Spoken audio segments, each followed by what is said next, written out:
Welcome to the next video of Module 5. This module's video is going to be slightly different than what you're used to. Normally what I do is I go through a particular homework and I try to teach you the concepts of that one set of homeworks and show you some problems. I'm not able to do that right now. I don't think it's the best way of doing this. Your homework for Chapter 9 and Chapter 10, they're almost identical in the way you've got to solve them. And so what I'm going to do right now is, in this video, instead of showing you problems from the homework and examples of those problems, etc., I want you to learn some important concepts that are going to be seen in both Chapter 9 and in Chapter 10. Okay, and so in order for us to do that, the best thing for you to do right now is to get your Module 5 formula sheet. You need that throughout this little video. We're not going to be doing a lot of, I would say, problems and questions, but what I am going to do is kind of teach you some really simple concepts that's going to help you when you actually go to do your Chapter 9 and Chapter 10 homeworks. So, this video is just on concepts and understanding certain things. The next video you're going to watch, we're just going to go nuts with Chapter 9 and Chapter 10 problems. I'm going to be just doing one problem right after the other, okay? But in order for us to be able to do that, we need to know these concepts first. Alright, hopefully that you understand what's going on. You also know the deal. Rewind if you need to, etc., pause the video, blah, blah, blah. Alright? So, let's get on to it. Like I said, you need your formula sheet. I will pause and wait for you. Hopefully, you have your formula sheet right now. If you don't, get it. I can't stress that enough. Alright, I'm going to be referencing that formula sheet. So, speaking of, let's go ahead and get to it. In your notes, I have at the very top, it says BSA. Well, it's also known as the body surface area. Alright, so body surface area is one, how much area a person takes up. Alright, so think back to geometry. We talked about surface area, and I asked you to calculate the surface area of certain geometric solids such as a cube or a cylinder, etc., and the long story short was, I mentioned it's almost like saying how much wrapping paper are you going to need to cover an object. Well, the same concept is with body surface area. It's kind of like how much wrapping paper covers you, covers each of your digits, covers all of you. That's kind of the common concept for this, alright? It's how much area, surface area you make up. Alright, 2. If you look at your formula sheet, there's two equations. One equation talks about, it says BSA is equal to weight in pounds times height in inches over 3131, and all that square rooted. And then it gives you another equation where it's centimeters times kilograms divided by 3600. Those are two different equations. However, your answer for both of those questions, no matter what you do, will always be in meters square. Okay? This is a standard. This is a standard in the medical unit. Is when we calculate body surface area, we turn it into meters square. And that's the cool thing. Those equations do it automatically for you. You don't have to think. You just plug in the numbers, kaboom, you're done, and it's automatically meters square. Alright. So, let's just go ahead and talk about a few things. So, I'm going to give you a couple examples. Alright, so my first example, let's say, I'm going to talk about myself. I'm about 305 pounds, okay? And I'm about 6'3". I'm 6'3" inches tall. Now, I want you to calculate the BSA. And in order to do that, you would look at your formula sheet and you would look at the formula that you need. Well, since I'm dealing with pounds, I need this particular formula. I need that my BSA is equal to the square root of my weight in pounds times my height in inches over 3131. Alright? Now, all we really have to do is plug in numbers. I know my weight in pounds is 305. Okay? Now, the next piece that says inches. Well, I gave you my height in feet and inches, so I have to do some small conversion. I know for a fact that there are 12 inches to a foot. And since I am 6 feet tall, I can say 6 times 12, and I get that 72 inches. But I'm not just 6 foot tall. I am not just 72 inches tall. I am 6'3", so I have to add that last 3 inches. So altogether, I'm 75 inches tall. So I plug that into my little equation. Alright?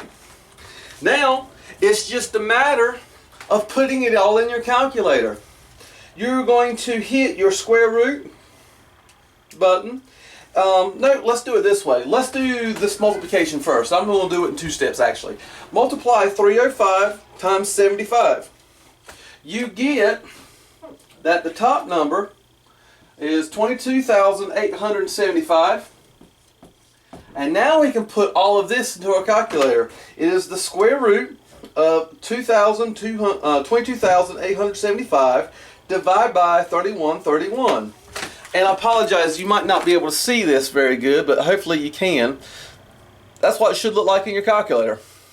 Hit enter, and you get 2.7 blah blah blah blah blah blah blah blah. Now, let's say for the sake of argument, which I'm going to do, we're going to round to the nearest tenth. So my BSA is approximately 2.7, but what's my unit? Think back to what I just told you. BSA is always meters square. So I am 2.7 meters square. That's how much area that I take up physically. Okay? And that's it.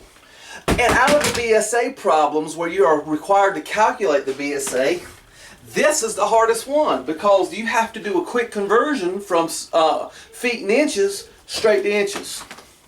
Alright, so I'm going to erase this little bit of work. I'm going to give you the second problem. Let's say a patient weighs 170 kilograms and they are approximately 165 centimeters tall, and the zombies are breaking into my room. I hear my children knocking at the door. Father, Father, play with us. Alright, now, with that being said, move on. My wife, I think she called him. Alright, so cool. So, my patient, 170 kilograms, and we know that he's 165 centimeters tall because we've measured him. So we're going to use the BSA equation that says this. Patient's weight in kilograms times the patient's height in centimeters divided by 3,600. Well, I want you to try this on your own. Alright, this one simply, you just plug in the numbers and work it. I'm going to turn my back on you and I'll give you the answer in just a second.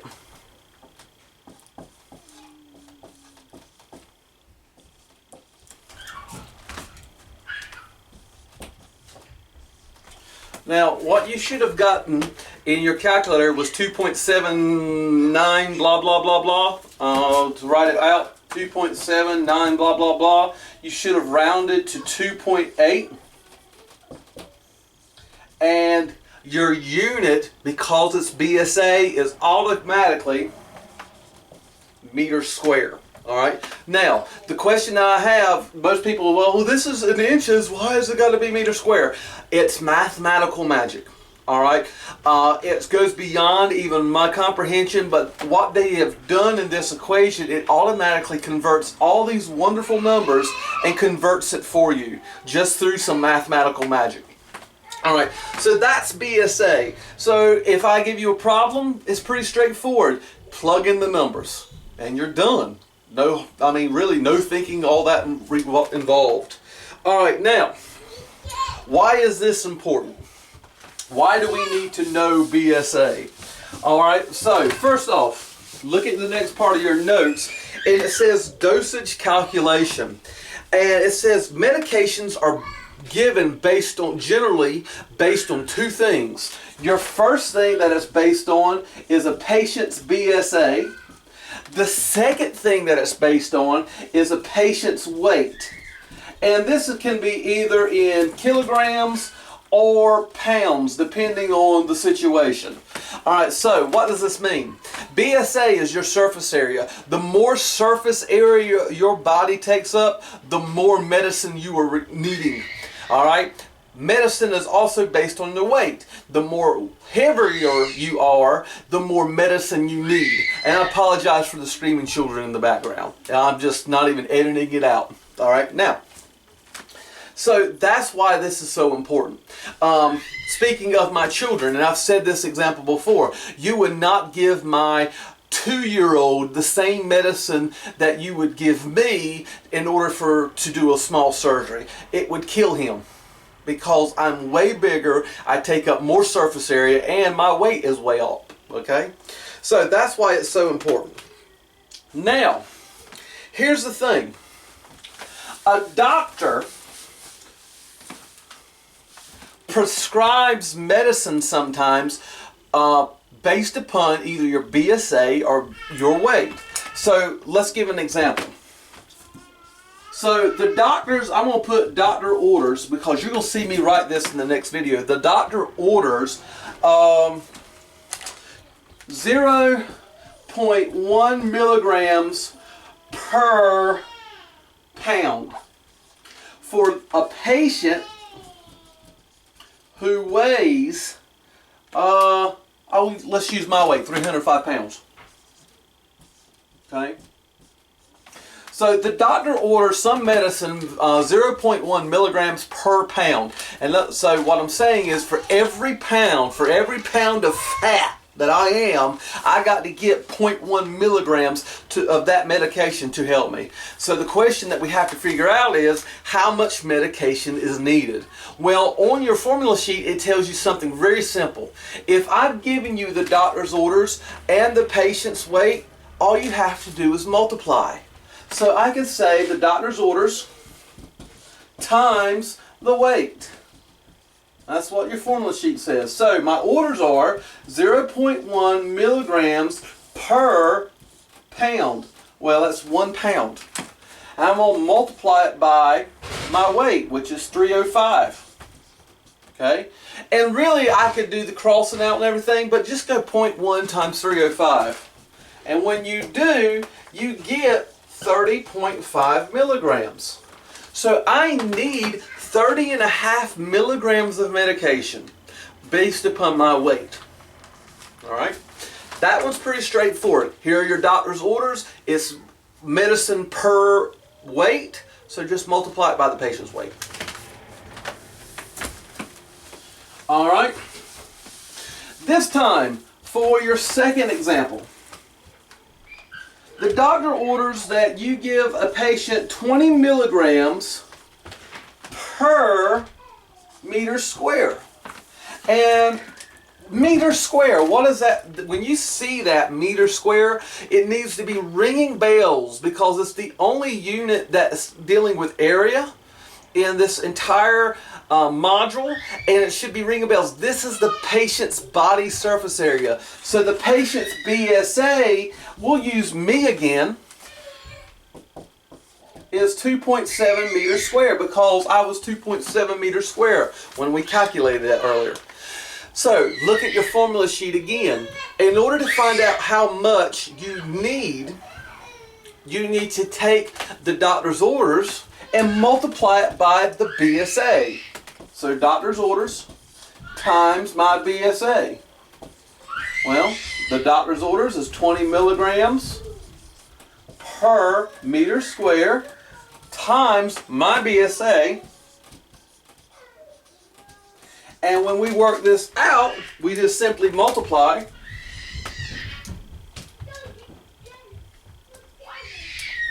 We get 54 milligrams. Now, I'm going to pause the video because I'm getting ready to find out what my children are screaming about. And I'll be right back. Basically, you know what my BSA is. You know what the doctor prescribed. He prescribed 20 milligrams per meter square. So you got to give me 54 milligrams of medication. Now, So that's kind of what BSA is. All right, so you may come up in the next 9 and 10 homework. I may give you a patient's weight and the doctor's orders, and you're going to have to do this. But there's also some more to it that you'll see later on, especially when we get into those. And it builds on this concept. If you can't get the concept that in order to give a patient that dosage, if you don't get this, it's really going to struggle for you. You're going to have a struggle, in your next set of homeworks. All right, so it's imperative that you understand how to find BSA. It's imperative that you know how to use it in order to find the dosage that you need to give a patient. All right, speaking of giving patients medicine. All right, so how do we administer medicine? Well, we administer medicine either a couple of different ways. We do it orally, we do it intravenously, an IV. We do it IM, intramuscularly, which might be a shot up here or your shot in the butt. You get your gluteus maximus. And then you might have subcutaneously, and I really apologize about that. They're actually playing right now. It sounds horrible, but they're playing. This is what it's like to have two boys. All right. So subcutaneously, changing subjects back. No, I'm random. Is going under the skin. All right. So by mouth, intramuscularly, which is inside of a muscle. IV, intravenously, which is inside the vein, and then subcutaneously, which is going directly under the skin. So you would do it kind of like that. All right, so those are the kind of some of the ways. There's other ways that could be done. I don't know the proper terminologies for them, so I'm not going to go into those. So when the doctor tells you this and you find out you need to give them so many milligrams, well, the problem comes in is that sometimes you've got to figure out how much actual medicine to give them, all right?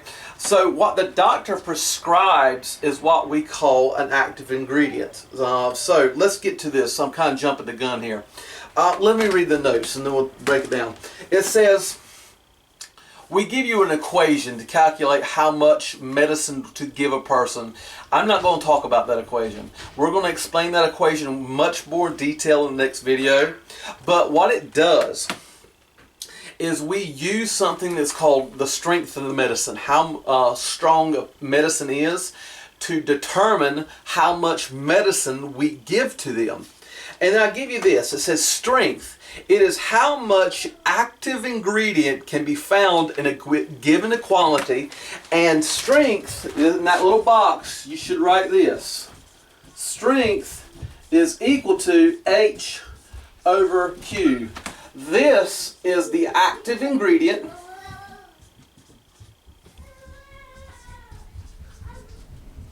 I can't spell ingredient. And this right here is my given quantity. All right. So what is this meaning? Well, all right, let's use something that we've all taken before. Let's use NyQuil. NyQuil, inside of NyQuil, there is a medicine that helps you sleep at night. There's the active ingredient. What that ingredient is, I don't know off the top of my head. But that's in there.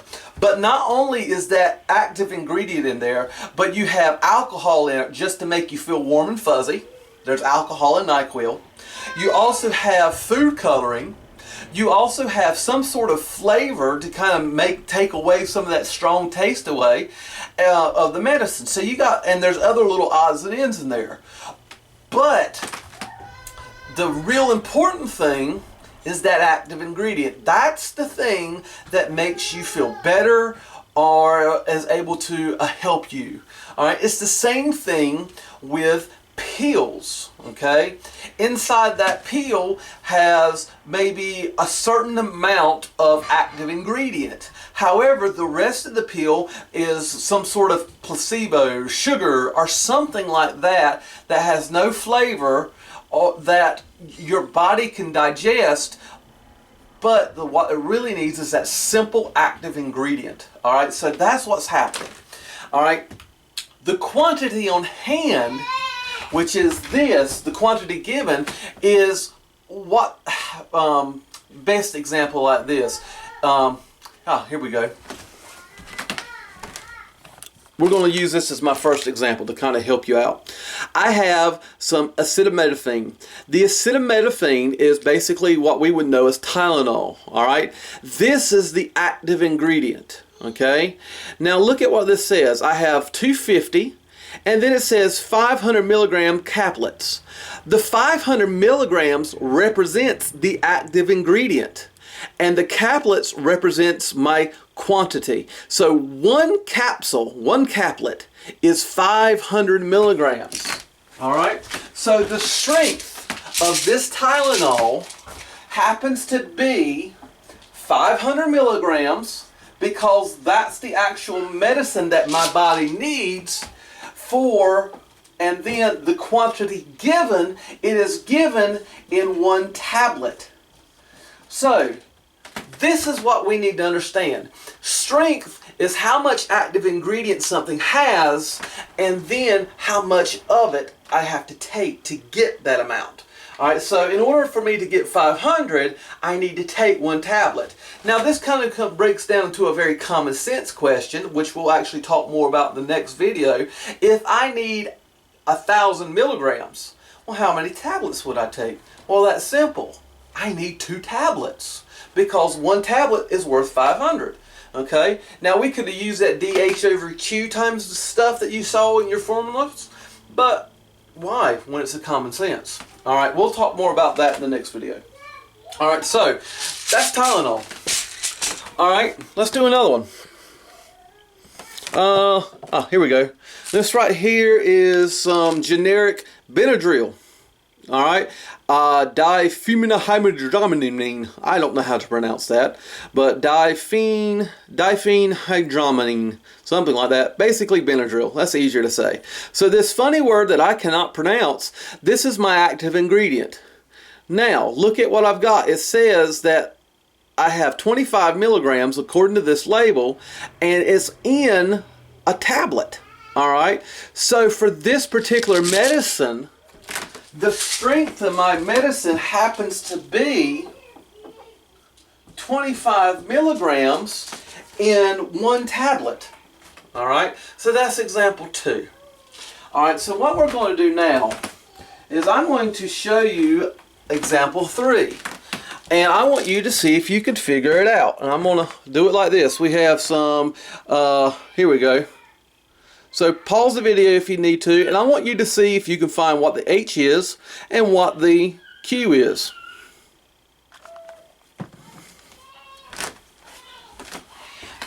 And this particular one, 75 milligrams of that active ingredient, which happens to be calcium carbonate. This right here is for heartburn, calcium carbonate. 75 milligrams is in one tablet. That's pretty straightforward, okay? That's reading a label. Now, let's try something else. This one I'm going to have to slowly rotate. This is basically children's Tylenol.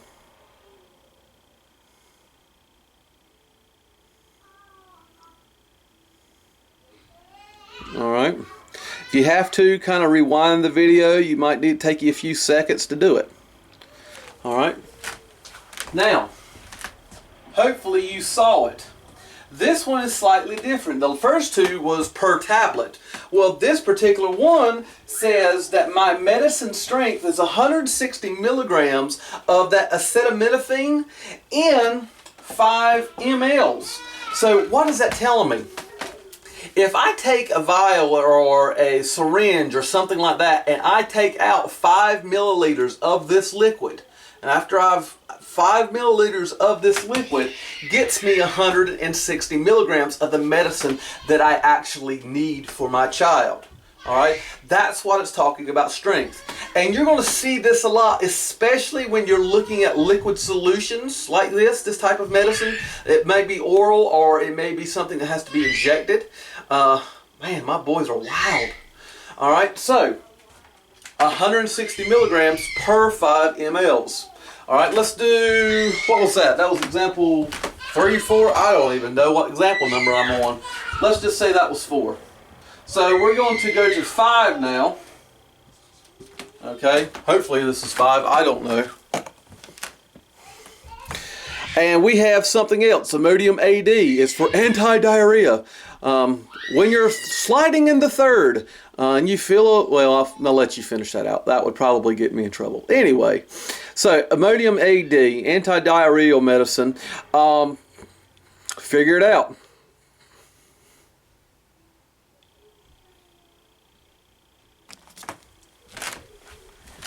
Alright, so for this particular one, it's the active ingredient is something, loperamide hydrochloric acid or something like that. I don't know how to pronounce it. I'm sorry. For those of you who are going in the medical profession, please correct me if you can pronounce that better and next time you see me in class.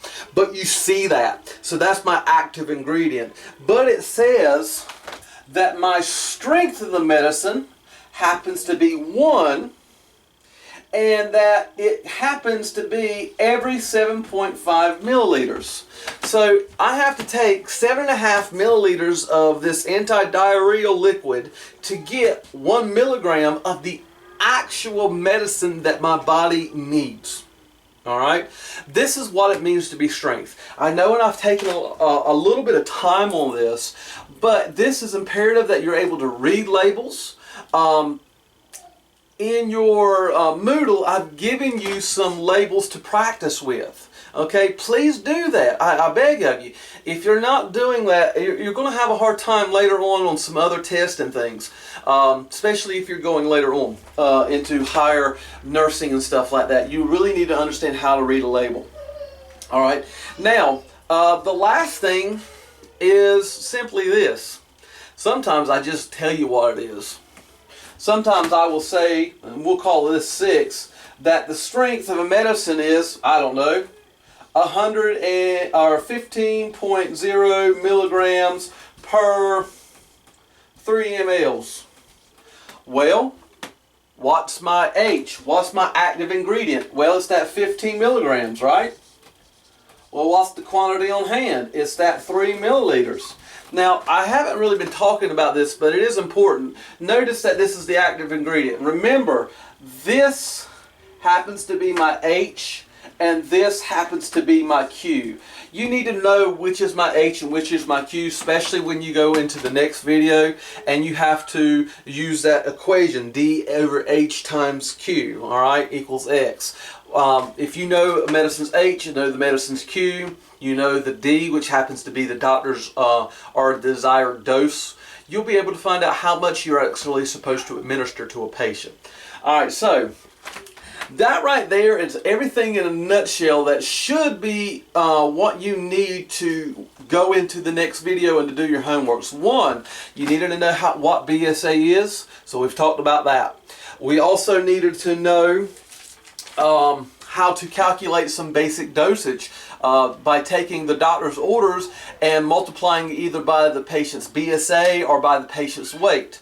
And then lastly, we're able to identify medicine strength. Okay, because let's just say, here's my little instant right here just to kind of prove it. This says I need 1 milligram, right, and it's 7.5. But the doctor told me I needed 2 milligrams. So how much of this stuff do I need to drink? Well, I would need to drink 15 milliliters. All right. And that's where that equation is going to come in. That one we can do in our head because it's common sense. A little bit later on in the next video, it's not going to be so easy. All right? As long as you use that equation, it's going to be fine, but you need to know how to do it. So, one last piece of information before we call it quits on this video.